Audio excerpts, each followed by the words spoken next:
ये जो आप सामने देख रहे हैं, इस वीडियो में क्लास 10 सोशल साइंस के लिए सीबीएसई ने टर्म 1 और टर्म 2 का जो सिलेबस जारी किया है उसके बारे में चर्चा है।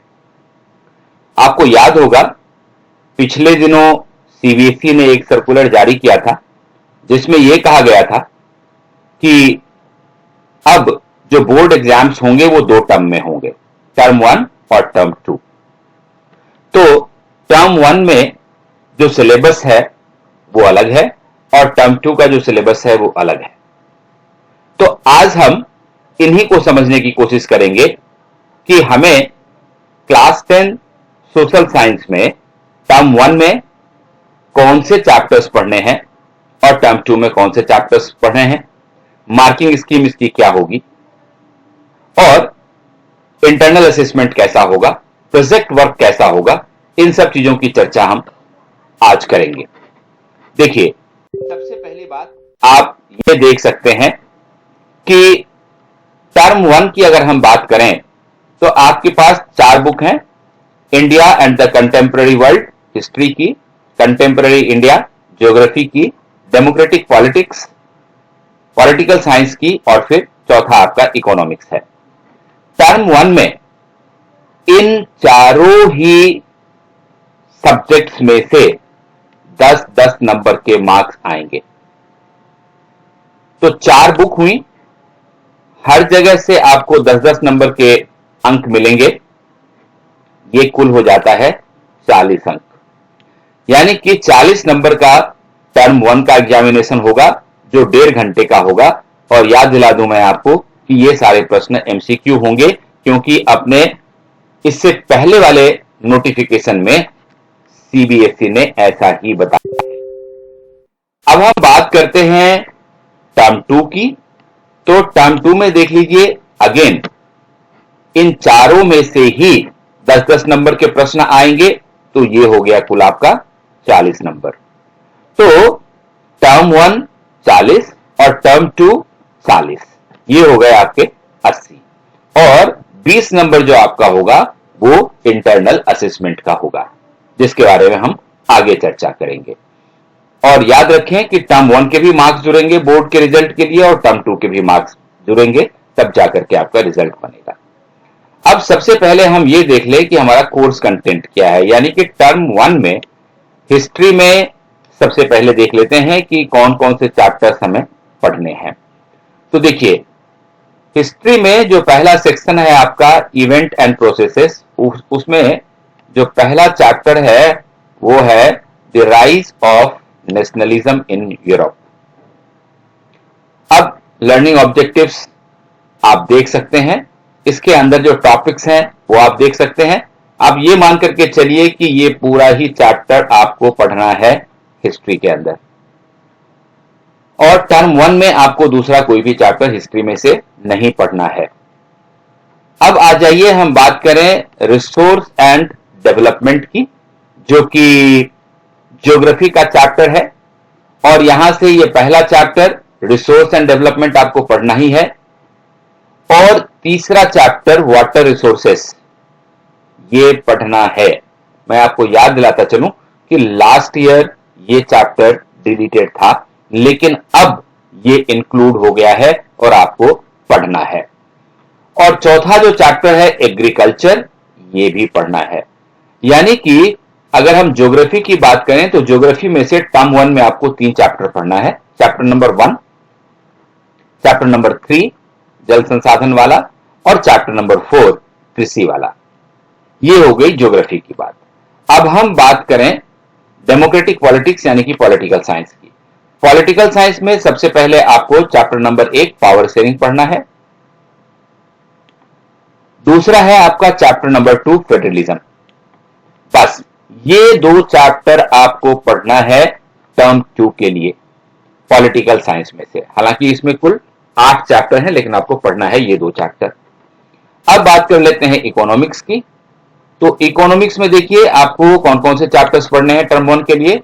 सबसे पहला जो विकास का चैप्टर है डेवलपमेंट, वो पढ़ना है। दूसरा जो सेक्टर्स ऑफ इंडियन इकोनॉमी है वो पढ़ना है और दैट इज इट। बस ये जो है आपको पढ़ने हैं टर्म 1 के लिए। हिस्ट्री में एक चैप्टर, ये rise of nationalism in Europe, Europe में राष्ट्रवाद का विकास। ज्योग्राफी में resource development, water resource and agriculture, ये 3। और डेमोक्रेटिक पॉलिटिक्स में पावर शेयरिंग और फेडरलिज्म 2 चैप्टर, और इकोनॉमिक्स में 2 चैप्टर, डेवलपमेंट और sectors of the Indian economy chapter 2। ये टर्म 1 का सिलेबस हो गया। अब बात करते हैं कि टर्म 1 में कौन कौन से मैप्स पूछे जाएंगे। इसका मतलब ये हुआ कि मैप से संबंधित जो प्रश्न है वो टर्म 1 और टर्म 2 दोनों में ही पूछा जाएगा। तो मैप की तैयारी हमें दोनों जगह करनी है। एक खास बात यहां आप नोट करें कि यहां पर में सिर्फ ज्योग्राफी का आपको मैप पूछा जाएगा। टर्म 1 में सिर्फ आपको ज्योग्राफी से मैप पूछा जाएगा, जिसमें पहला होगा रिसोर्स एंड डेवलपमेंट चैप्टर से मेजर सॉइल टाइप, मृदा के जो मुख्य प्रकार होते हैं वो वाला मैप आपसे पूछा जाएगा। तीसरा वाटर रिसोर्सेस में से जो डैम्स अलग अलग नदियों पे बने हुए हैं उनमें से आपको प्रश्न पूछा जाएगा। लेकिन याद रखिए कि यहां पर में बहुत सारे डैम्स हैं, डैम्स बहुत सारे हैं, लेकिन ये जो लिस्ट बनी हुई है सिर्फ इन्हीं डैम्स को आपको पढ़ना है, सारा डैम आपको पढ़ने की आवश्यकता नहीं है। और एक बहुत ही इंपॉर्टेंट नोट दिया हुआ है, इसको जरूर ध्यान में रखना है। देखिए ये नोट क्या कहता है। ये नोट कहता है कि the theoretical aspect of the chapter water resources to be assessed in the periodical test only and will not be evaluated in board examination. However, the map items of this chapter are listed will be evaluated. दोस्तों इसका मतलब ये हुआ कि इसका अर्थ सीधा सीधा ये हुआ कि पीरियोडिकल टेस्ट जो आपके स्कूल में होते हैं वहां तो आपसे ये पूछा जा सकता है प्रश्न यहां से, लेकिन टर्म 1 का जो बोर्ड एग्जाम होगा जो सीबीएसई कंडक्ट करेगी वहां इस चैप्टर में से कोई प्रश्न नहीं आएगा। और अगला जो है एग्रीकल्चर चैप्टर, इसमें आपको major area of rice and wheat, देखिए वहां पर बहुत सारे चैप्टर्स हैं जो उसमें बहुत सारे मेजर क्रॉप्स के बारे में बात की गई है, लेकिन मैप में जो आपको सवाल पूछा जाएगा वो सिर्फ राइस और व्हीट का जो मेजर प्रोड्यूसिंग स्टेट्स है उसके बारे में पूछा जाएगा। और बी जो है वो है लार्जेस्ट या major producer of sugar cane, tea, coffee, rubber, cotton and jute. अब यहां आपको ध्यान देने वाली बात है लार्जेस्ट लिखा हुआ है, इसका मतलब लार्जेस्ट तो कोई एक ही स्टेट होगा, कोई एक ही रीजन होगा। तो सिर्फ जो लार्जेस्ट है या फिर जो मुख्य रूप से इन फसलों को उपजाते हैं उनको याद रखना है। तो मैप वर्क में ज्योग्राफी में से चैप्टर नंबर 1, 3 और 4 से मैप पूछा जाएगा, जिसकी लिस्ट यहां दी हुई है, और इतना ही आपको करना है। ये तो बात हो गई टर्म 1 की। अब टर्म 2 की अगर हम बात करें तो ये देख लीजिए, हिस्ट्री में chapter number 2 nationalism in India आपको पढ़ना है, यह टर्म 2 का सिलेबस है।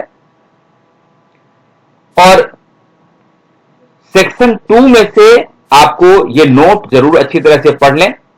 नोट में लिखा हुआ है कि any one of the theme of the following, the theme selected should be assessed in the periodic test only and will not be evaluated in the board exam. इसका मतलब यह हुआ कि ये जो चैप्टर्स हैं, the making of the global world और the age of industrialisation, अगर आप इसमें से पढ़ते हैं तो कोई एक चैप्टर आपको पढ़ना है, और उस एक चैप्टर में आपका पीरियोडिकल टेस्ट में क्वेश्चन पूछा जा सकता है इसमें से making of the global world और एज ऑफ इंडस्ट्रियलाइजेशन।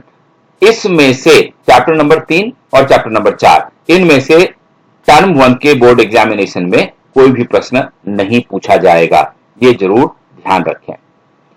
अब बात करें ज्योग्राफी की तो chapter number 5 mineral and energy resources आपको पढ़ना है, लेकिन यहां भी ध्यान रखना है इस नोट को कि ये सिर्फ पीरियोडिकल टेस्ट में पूछा जा सकता है आपको, टर्म 1 के बोर्ड में नहीं पूछा जाएगा।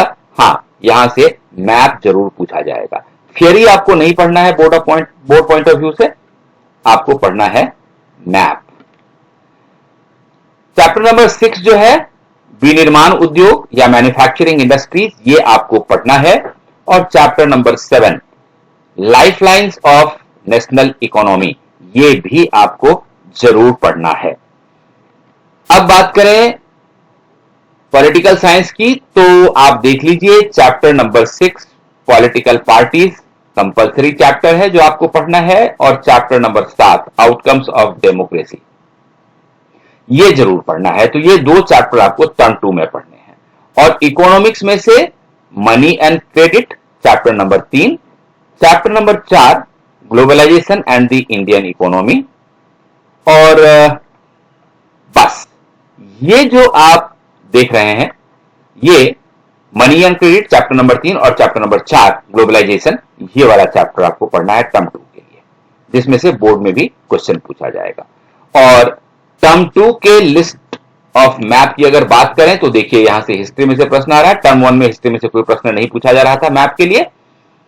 और इसके लिए आपको पॉलिटिकल मैप ऑफ इंडिया दिया जाएगा जिसपे आपको करना है। और इसमें से ये देख सकते हैं इंडियन नेशनल कांग्रेस सेशन कहां हुआ था और important centres of Indian national movement, ये वाला।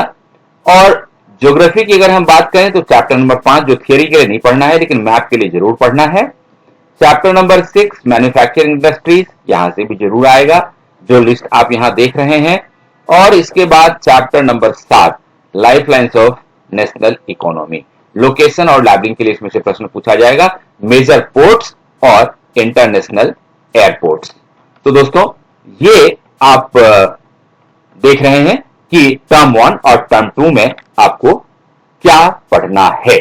तो अब आप इसी हिसाब से अपनी तैयारी शुरू कर लीजिए। All the best.